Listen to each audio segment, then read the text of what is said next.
बिहार में होने वाले विधानसभा चुनाव को लेकर हाल ही में महागठबंधन ने तेजस्वी यादव को मुख्यमंत्री पद का चेहरा घोषित किया है। इसके अलावा प्रेस वार्ता के दौरान विकासशील इंसान पार्टी के मुकेश सहनी को डिप्टी सीएम पद पर चेहरा बनाया गया है। इस फैसले ने बिहार की लगभग 18% मुस्लिम आबादी, जो लगभग 1.8 करोड़ वोटर हैं, इन्हें नजरअंदाज करने के आरोप भी लग रहे हैं। कहा जा रहा है कि जब 2.5% आबादी वाले को बिहार में डिप्टी सीएम का चेहरा घोषित किया जा सकता है तो 18% वाले वोटरों को कैसे नजरअंदाज किया गया। बिहार में महागठबंधन समेत आरजेडी का MY फैक्टर, जिसे मुस्लिम यादव गठजोड़ भी कहा जाता है, पारंपरिक वोट बैंक माना जाता रहा है। पिछले विधानसभा चुनाव में बिहार के अत्यंत पिछड़ा वर्ग वोटों के विभाजन के कारण महागठबंधन को नुकसान झेलना पड़ा था। बता दें कि मुकेश सहनी की पार्टी VIP मल्लाह समुदाय EBC का बड़ा हिस्सा है। इसकी आबादी लगभग 2 से 3% है। मुकेश सहनी को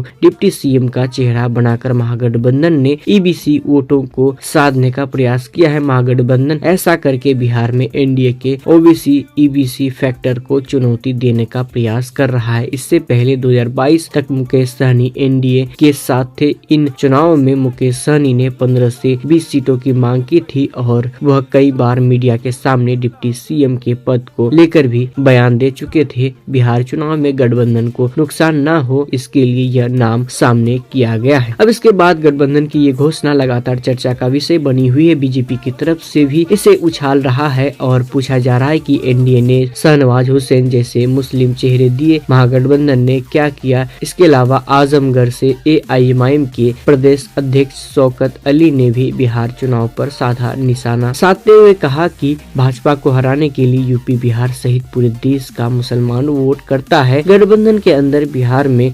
2.6% वाले को उप मुख्यमंत्री का चेहरा दिया जा रहा है। बिहार चुनाव में हम 18% मुस्लिमों की हिस्सेदारी तय हो। भारत में मुसलमान की स्थिति दलित से भी बदतर है। इसके नेता सैयद वसीम वकार ने कहा कि बिहार में 13% वाले यादव जी 4%, 6%, 2% वालों से कह रहे हैं कि तुम हमको वोट दो, हम तुमको डिप्टी सीएम बना देंगे, और 18% वाले मुसलमानों से कह रहे हैं हम तुमको बीजेपी से बचा लेंगे। बिहार चुनाव में सबसे अधिक असदुद्दीन ओवैसी की पार्टी AIMIM के 25 में से 23 उम्मीदवार मुस्लिम है। कांग्रेस 61 सीटों पर चुनाव लड़ रही है और उसने 10 मुस्लिम उम्मीदवार उतारे हैं। वहीं जन स्वराज पार्टी ने पहली 2 सूची में घोषित 116 में से 21 मुस्लिम प्रत्याशी बनाए हैं। राजद 141 सीटों पर चुनाव लड़ रही है और पार्टी ने केवल 18 मुसलमानों को टिकट दिए हैं। इसके अलावा NDA गठबंधन की तरफ से केवल 5 मुस्लिम उम्मीदवार मैदान में उतारे गए हैं। बिहार विधानसभा के कुल